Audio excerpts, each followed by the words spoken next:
اللہ میرے حضور میری چشمے تر میں رہتے ہیں، میرے حضور میری چشمے تر میں رہتے ہیں. تو کیا سمجھا میری یہ بھیگی ہوئی آنکھیں جو ہے نا، یہ تر آنکھیں، یہ رونے والی آنکھیں جو آنسو بہا رہی ہیں یاد مصطفیٰ میں، ہجر مصطفیٰ میں جو رو رہی ہیں، ان آنکھوں میں مصطفیٰ ہیں. یہی سمجھا.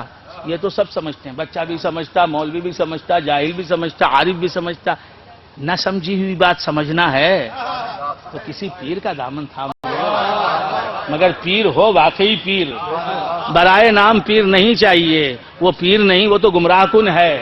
جو واقعی علم سے آراستہ ہے، جسے شریعت کا علم ہے، طریقت کا علم ہے، حقیقت کا علم ہے، معرفت کا علم ہے، جو عقائد سے واقف ہے، فقہ سے واقف ہے، تفسیر سے واقف ہے، منطق سے واقف ہے، حکمت سے واقف ہے، تصور سے واقف ہے، فلسفے سے واقف ہے.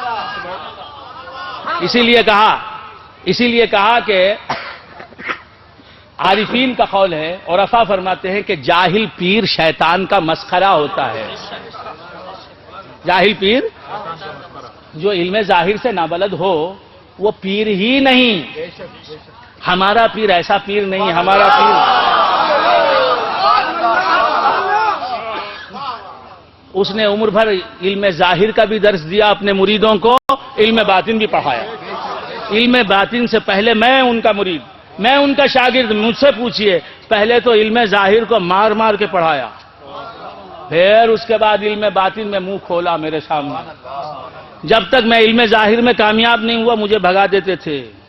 چلو جاؤ، تمہارا یہ کام نہیں، تم نہیں سمجھ سکو گے، جاؤ پڑھو، صرف پڑھو، نحو پڑھو، منطق پڑھو، فلسفہ پڑھو، فقہ کا درس جو میں نے دیا تھا پڑھو، پھر میں سنوں گا، سوال کروں گا، جواب دینا پڑے گا ورنہ مار کھاؤ گے. بھگا دیتے تھے. جو اس دور کے مجھ سے بڑے خلفاء تھے انہیں بٹھاتے تھے، مجھے بھگا دیتے تھے. بڑا برا لگتا تھا. بات کہا بیٹا علم ظاہر پڑھے بغیر علم باطن سمجھانا تمہیں گمراہ کرنے کے برابر. میں تمہارا باپ ہوں کہ تمہارا دشمن؟ اب سنو، معرفت سنو، حقیقت سنو، وحدت الوجود سنو، سیرت سنو، کیا سنتے ہو سنو.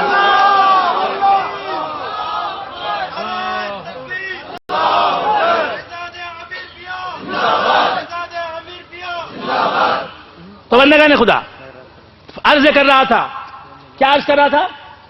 بھول گئے آپ حضرات؟ ہاں